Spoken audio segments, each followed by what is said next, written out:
Queridos amigos do Projeto Saber e Mudar, estamos aqui novamente em mais um vídeo da sessão Perguntas e Problemas do canal do Projeto Saber e Mudar, em que respondemos questões enviadas pelos internautas, as mais variadas a respeito da espiritualidade e do espiritismo, e também questões pessoais que nos são endereçadas sobre uma série de temas e desafios da nossa vida terrena, da nossa vida espiritual, da nossa vida familiar, profissional e em sociedade, das questões emocionais, psicológicas, dos desafios que enfrentamos no nosso caminhar evolutivo.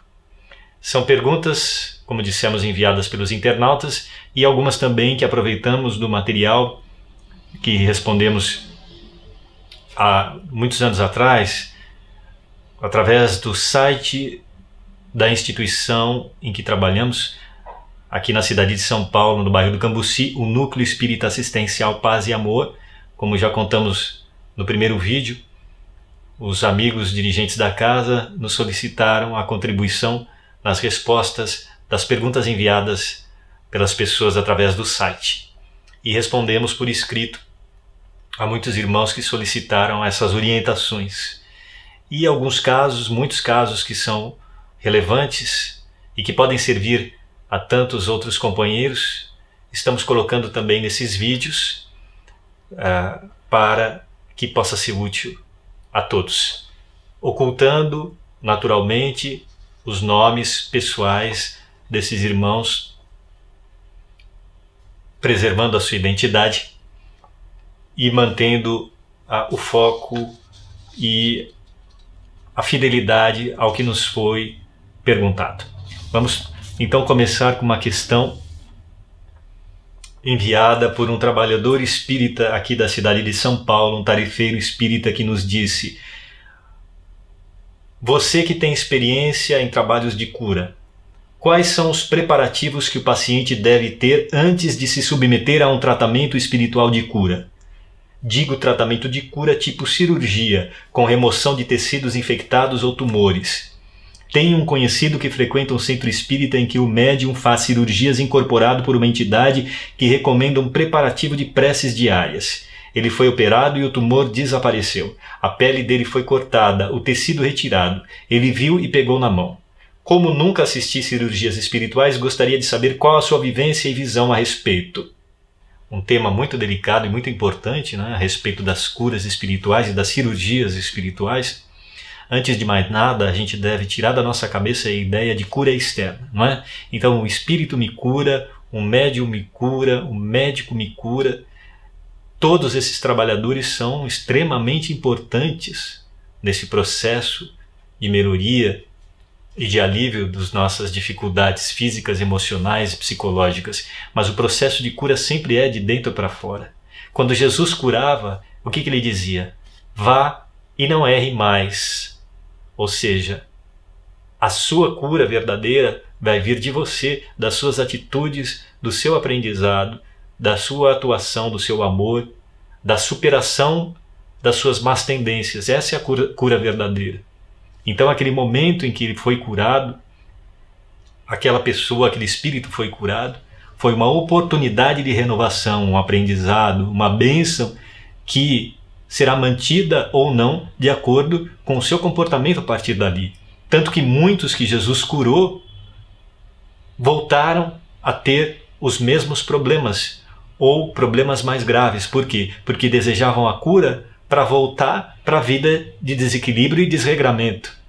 Não é? Então, jogaram fora a oportunidade e adquiriram novos débitos. Então, a cura sempre virá de dentro para fora. A respeito da atuação dos médiuns, né? Existem realmente médiuns que têm um fluido de cura fantástico, né? Que já vem com esta designação, com essa carga, com essa possibilidade de trabalho, que também está atrelada ao organismo físico dele, que foi planejado antes da reencarnação para servir para essa tarefa, em conjunto com o plano espiritual, com os médicos da espiritualidade, que também vem com essa missão de atuação junto daquele médium e para servir a determinada comunidade e a determinado grupo ou a determinado país onde o médium está encarnado, né? Os preparativos devem ser sempre o recolhimento ao paciente que vai receber aquela bênção do tratamento espiritual que pode resultar numa cura. É sempre o recolhimento, a disciplina dos pensamentos, a disciplina emocional e também a disciplina dos hábitos, né? Da alimentação, da harmonização do seu interior, para que possa estar mais de acordo com a sintonia dos espíritos e do médium que vai trabalhar para auxiliá-lo. Então, isso sempre, em todas as situações, né? A nossa disciplina geral para receber um trabalho e para a nossa própria evolução e a educação da nossa mente e das nossas atitudes. Sobre os médiuns que trabalham com a cirurgia mais explícita, em que há cortes, muitas vezes sem nenhuma dor, o que já por parte do paciente, o que já constitui realmente uma expressão fenomênica. Chico Xavier, por exemplo, era contra, né, esse tipo de trabalho. Ele dizia que quem tem que fazer os cortes e a cirurgia são os médicos que trabalharam e estudaram para isso, e que o médium deve evitar esse tipo de procedimento. Evidentemente que isso acontece e aconteceu ao longo do processo histórico, dentro e fora do espiritismo, como mais uma oportunidade para as pessoas pensarem que existe algo além da matéria e que existe uma ciência do outro lado, trabalhando e realizando o que muitos chamam de milagre, mas que milagre não existe, como sabemos pela doutrina espírita. Tudo tem uma explicação lógica, científica e que não foge a nenhuma lei. Como diz Allan Kardec, né? A ciência humana precisa descobrir as leis espirituais através do trabalho, da pesquisa e do estudo. Ele não deve negar aquilo que desconhece, porque a ciência terrena ainda é muito limitada e ela vai se ampliar em conhecimento de acordo com a sua dedicação nas pesquisas. Então, o que houve? Houve uma derrogação das leis universais para que aquilo acontecesse? Ou é o nosso conhecimento de todas as leis que ainda é muito limitado e que deve, portanto, ser expandido através do estudo científico, não é? Então, não existe milagre. Existe todo um trabalho por detrás, muito lógico, muito científico e que está inserido nas leis universais, não é? Agora veja, por exemplo, esses termos aqui colocados na pergunta já são inadequados, né? Um médium incorporado por uma entidade, né? Para que esse termo entidade? É um pouco de mistificação já, né? Não está errado, mas entidade o que é? É um espírito. E o que é um espírito? É uma pessoa fora do corpo em processo evolutivo e que lá existem, como aqui também existem, os bons e os menos bons, os inteligentíssimos e os ignorantes, os que fazem o bem e os que fazem o mal. Então é apenas isso, não é? Então a gente não deve mistificar não com esse termo, com esses termos, né? E ele também conta que o tumor desapareceu depois da cirurgia, né? Ótimo, graças a Deus, foi uma bênção recebida, né? E que também vai entrar, digamos assim, na conta da economia espiritual dessa criatura, para ver se ele aproveita essa bênção que ele recebeu, né? Tomara que sim. E também ele pergunta que, como nunca assistiu cirurgias espirituais, gostaria de saber qual a sua vivência e visão a respeito. Já tive algumas experiências e algumas vivências, a gente trabalha com isso já há cerca de 16 anos, o trabalho que é feito à distância, em que trabalhamos com os médicos da espiritualidade, recebemos os pedidos de pessoas que estão passando por dificuldades de ordem física, emocional, problemas de saúde, ou mesmo problemas relacionados à desencarnação de familiares. Então é feito toda semana, num horário específico, no recolhimento, uma leitura de um texto espírita, de um capítulo de uma obra espírita, uma oração, em que nos sintonizamos com o plano espiritual, com Deus em primeiro lugar, e junto aos médicos espirituais fazemos esse tratamento para a saúde, que é feito à distância e é enviado para as pessoas necessitadas, encarnadas e desencarnadas, todas que temos uma lista com os nomes de pessoas que nos pedem e também daquelas que sabemos que estão passando por dificuldades, né? E já houve muitos casos de curas fantásticas. Nós trabalhamos sem uma apreensão e sem uma pretensão de cura, que isso é decidido pelo plano espiritual, pelos médicos da espiritualidade, conforme cada caso. Então, nós sempre vibramos para o melhor, para o alívio. O alívio sempre acontece, a ajuda sempre vem. A cura está nas mãos de Deus e dos médicos da espiritualidade. Houve casos que eu não vou contar agora, que seria estender demais, mas quem sabe numa próxima oportunidade, de curas realmente inesperadas e de pessoas que estavam desenganadas pela medicina humana e que conseguiram curas completas, né? E novamente isso está inserido dentro de um quadro de provação e também muitas vezes de moratória para aquele espírito encarnado que deveria passar por um determinado problema, uma desencarnação traumática tanto para ele quanto para a família, mas recebe a oportunidade de ficar mais tempo por aqui para ver o seu desempenho e o seu aproveitamento, né? Então, vamos para a próxima pergunta. Tem pessoas que fazem muitas perguntas uma atrás da outra, todas encavaladas, e deveriam separar do que fazer uma só, né? Porque não tem como a gente responder tudo isso aqui que é muito longo. Mas vamos lá. Esse também é um irmão que trabalha numa casa espírita, um tarefeiro aqui da cidade de São Paulo. Pelo jeito ele trabalha em desobsessão. Quando um médium deve ir para a mesa de trabalho e socorrer espíritos sofredores? Qual é o tempo necessário para um médium ser considerado entrosado com o grupo e quando sua mediunidade pode ser considerada boa o suficiente? O que é um médium bom e um bom médium? Qual dos dois é melhor para o socorro? No seu grupo de desobsessão, qual o sistema de avaliação que leva o diretor a selecionar um médium para o trabalho? Os estudos dos médiuns ocorrem com que frequência? Estou com um ligeiro dilema técnico. 2 médiuns de grande entrosamento se afastaram do grupo por razões profissionais e uma médium iniciante está sendo aproveitada de forma que 2 novos médiuns se aproximaram do grupo nos últimos meses. Parecem ter conhecimento e também fácil entrosamento. Deveríamos aproveitá-los logo ou aguardar para ver a frequência, tanto aos trabalhos quanto nos estudos? Vixe, muita pergunta, hein? Vamos lá, vamos dar uma resumida geral. Segundo o livro dos médiuns de Allan Kardec, existe uma infinidade de aptidões mediúnicas, né?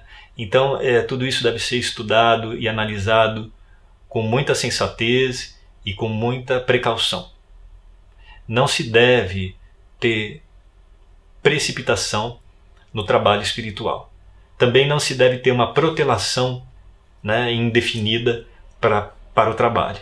O importante é a gente ser útil. Agora, não adianta querer ser útil numa atividade em que somos desqualificados ou que não temos conhecimento. Então tudo deve ser de acordo com a capacidade, o bom senso e o amor do tarefeiro, né? Cada caso tem que ser analisado separadamente.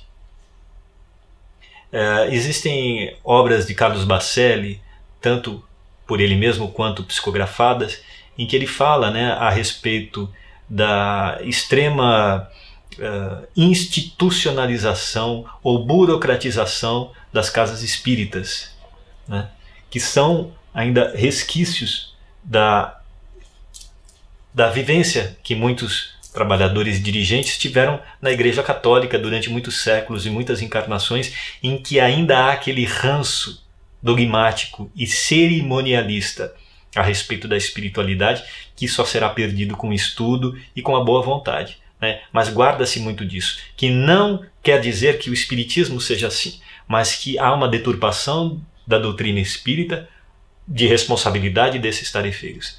Então, assim, quando a pessoa está disposta a trabalhar e quer ser útil, vamos colocá-la para trabalhar. Por que protelar indefinidamente? O que não se deve é colocar responsabilidade demais nas costas e nas mãos daquele que não tem capacidade nem conhecimento.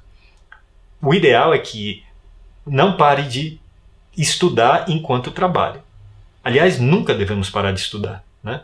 Então, em uma encarnação é muito pouco para adquirir o conhecimento, mas a gente pode ter um aproveitamento excelente da encarnação se a gente não parar de estudar, se a gente se dedicar aos estudos com disciplina e continuidade, né? Porque aí vamos estar cada vez mais capacitados para o desempenho da tarefa, tanto como médium, quanto em qualquer outra relacionada ao auxílio ao próximo e também à divulgação do Espiritismo.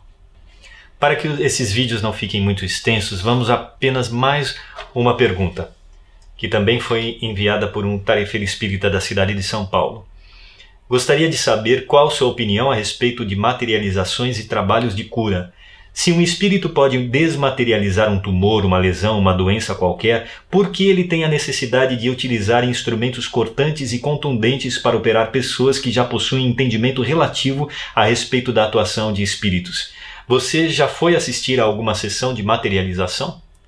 Parte dessa pergunta já foi respondida na primeira pergunta feita neste vídeo, não é?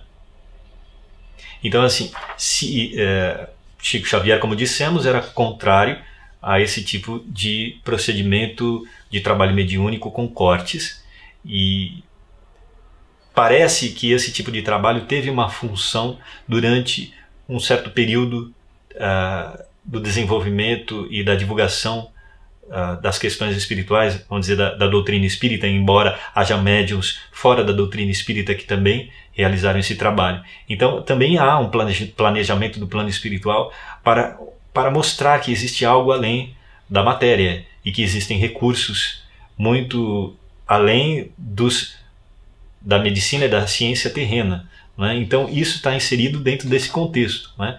Algumas pessoas precisam do fenômeno para acreditar, mas não é aquilo que vai convencer. O que vai convencer vai ser a razão, e vai ser a vivência, né? Vai ser o estudo, e vai ser a lógica e as comprovações científicas que existem quando a pessoa se dispuser a estudar. Enquanto ela não quiser fazer isso, o que pode durar muitas encarnações, ela vai ficar apenas presa na superfície, ou dos fenômenos ou da crença inculta, que com o tempo todos nós vamos ter que sanar, né? Vamos ter que responder e adquirir respostas mais profundas, né?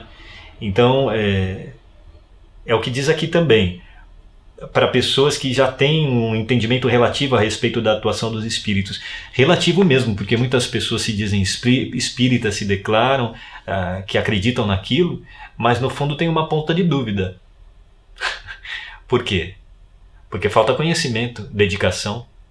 Então a própria dúvida é uma provação voluntária, que ela só vai se desfazer quando trabalhar por isso, porque o estudo também é um trabalho, né? A gente adquire conhecimento pelo mérito e pela dedicação. Se a pessoa é preguiçosa ou se ela fica adiando, dando desculpas para aquilo, naturalmente a convicção dela vai ser de acordo com o que ela adquiriu. Ela não pode ter aquilo que ela não adquiriu, né?